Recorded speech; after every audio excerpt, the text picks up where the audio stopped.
अधिमान्यता प्राप्त पत्रकारों को आवास ऋण ब्याज अनुदान योजना के अंतर्गत अधिकतम ऋण की सीमा भी 25 लाख से बढ़ा के 30 लाख रुपए की जाएगी, ताकि ठीक मकान बन सके और किसी भी अधिमान्य पत्रकार भाई और बहन के बेटा हो या बेटी हो, उनकी शिक्षा के लिए बैंक से लोन अगर लिया जाता है तो उसके ब्याज पर भी 5% ब्याज अनुदान 5 साल तक राज्य सरकार के द्वारा वहन किया जाएगा, ताकि बच्चों की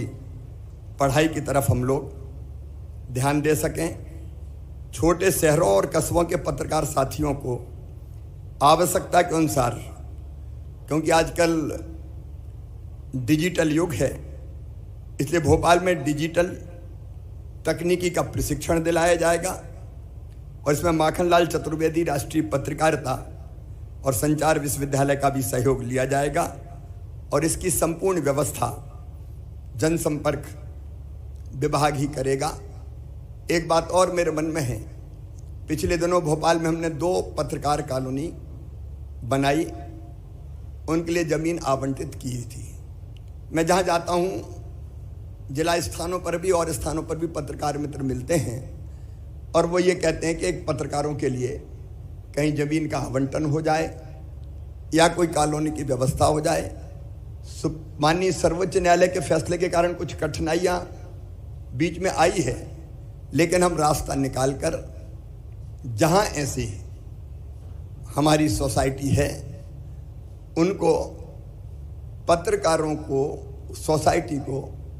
ज़मीन देने की हम व्यवस्था करेंगे। उसके लीगल जो भी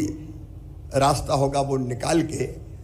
ताकि भोपाल जैसी बाकी जगह भी जहाँ जहाँ आवश्यकता है धीरे धीरे पत्रकारों के मकान एक कॉलोनी में